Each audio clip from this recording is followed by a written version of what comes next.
Yep, this video is clickbait. I'm sorry, guys. I really do apologize, but no one's watching my videos anymore at Apocalypse, so I have to do everything in my power. So, I mean, it's kind of like ERA or explosive reactive armor. So today we're gonna. I've never noticed this before. If we go to modifications on here and we put on this new, I think they added this maybe yesterday or the day before. Add on armor. You have the ability to add armor onto your tank.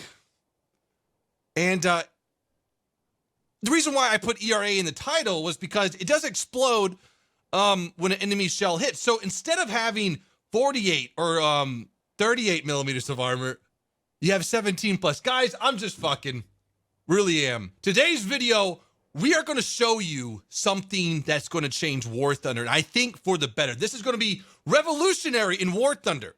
There's going to be a system that can defeat certain rounds in the game, and maybe it might bring some armor meta back to War Thunder. Now, before we get started, I need to give a big shout out to Beckett for putting this together. That is why this video is a little bit later today, because this guy has been working his ass off to get this ready for you. Now, there's still some kinks and bugs, but you know the saying, good things come to those who dab on them haters.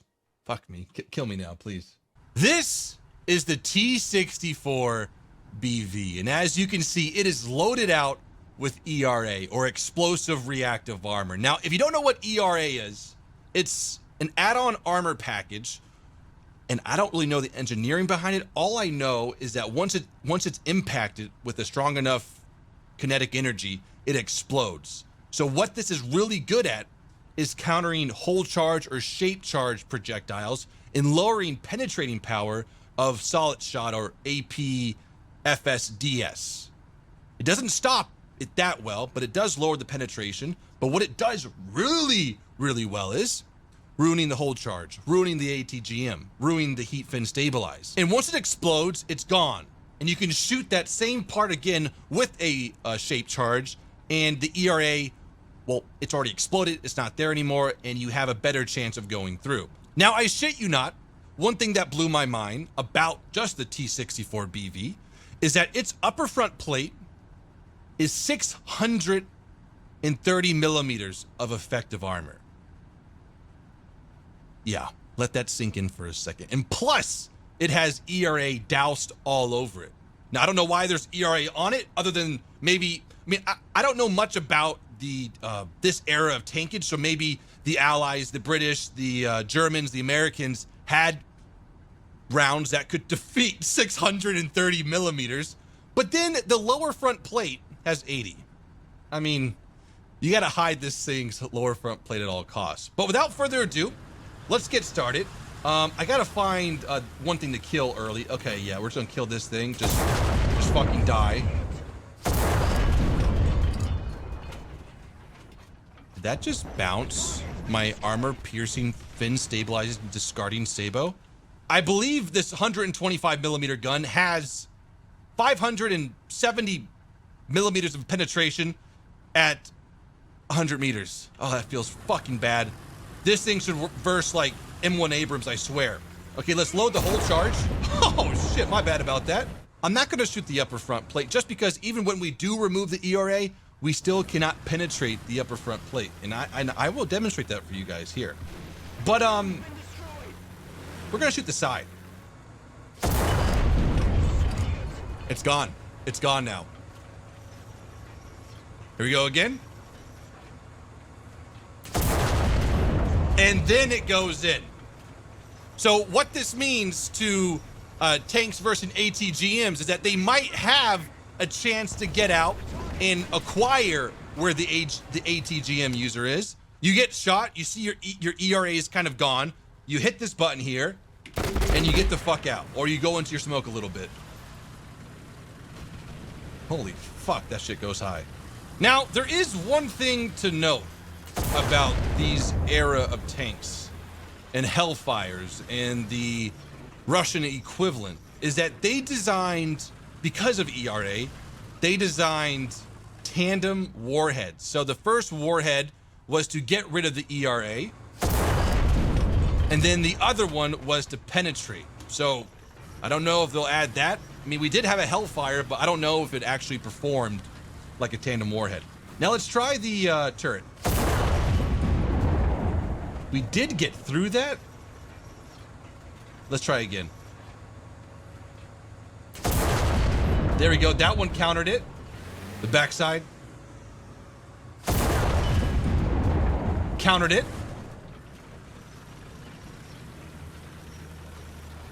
Now, we probably could, I guess, splash down into the tank. Let's try it. Nope. Didn't work. So if War Thunder... Ooh, that one did go through, as you can see right here. It's kind of like an RNG. It kind of goes through, but it doesn't have that big of post-penetrating damage as it would normally. Let's try a straight-on side approach here.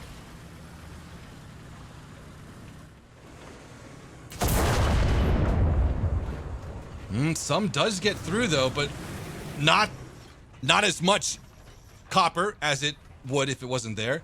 War Thunder, if you are watching this, this is the next step in the game. This is... We cannot have modern tanks without ERA. It's not going to work. And I've been following your Facebook page and your memester on Twitter. And it seems like you guys are wanting to do more modern stuff. At least I think you put out a post asking who wants to see more modern vehicles in the game. This is the next step. This is what we have to do. Now, just to showcase how strong this upper front plate is. Oh, what the fuck? Do we Okay, okay, maybe this armor-piercing discarding Sabo fin stabilize has a lot more penetration than I thought. Let's try it one more time. I'm a little bit of a range. Well, let's do that like 20 meters. Ah, okay, there we go. So if we're absolutely that close, then this round can go through. Try it again. Isn't that nuts, man? Let's try for the viewport. Nice. Thought that worked.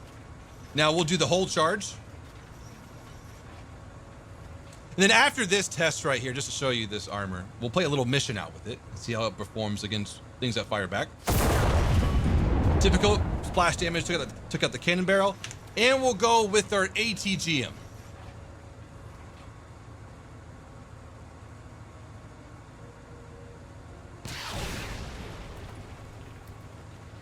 Incredible. Incredible. Look at that. Now, we could kill these M60s right here, but I want to see how our ERA works against at least an AI tank. Let's go ahead and trigger these guys. Our lower glacis is kind of hidden here.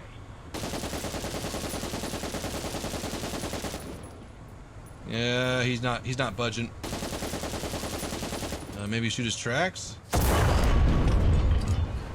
that get your attention? Okay, we're gonna poke out a little bit more then.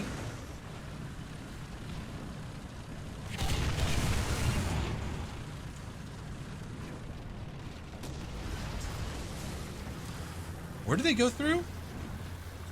Now again, our lower front plate. Oh, come on, AIs, let me test this shit out. Yep, there it goes, baby. Do it again. No lower front plate. Yes! Well, he hit the track, and now your time comes. No, we're gonna test it.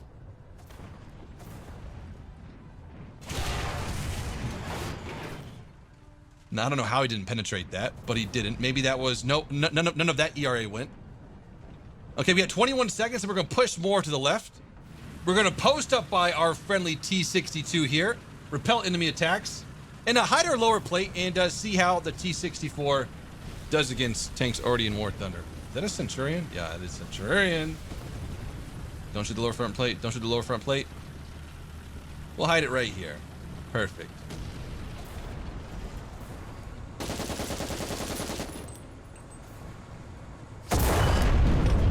Look at me!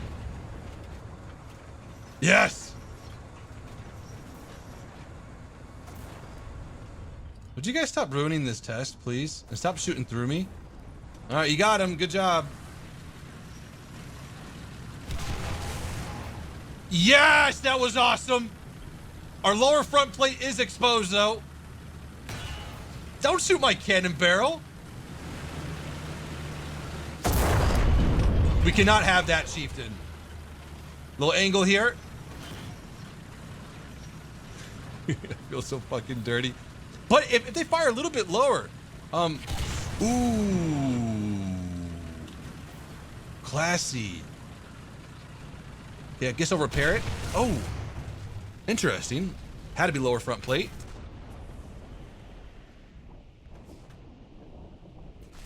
Yeah, that was lower front plate.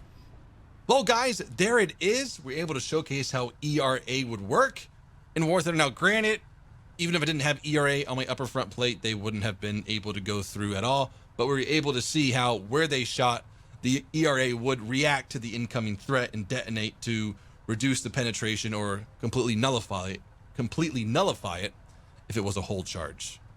Guys, hope you have enjoyed this video. Until next time, have a great day. Peace out.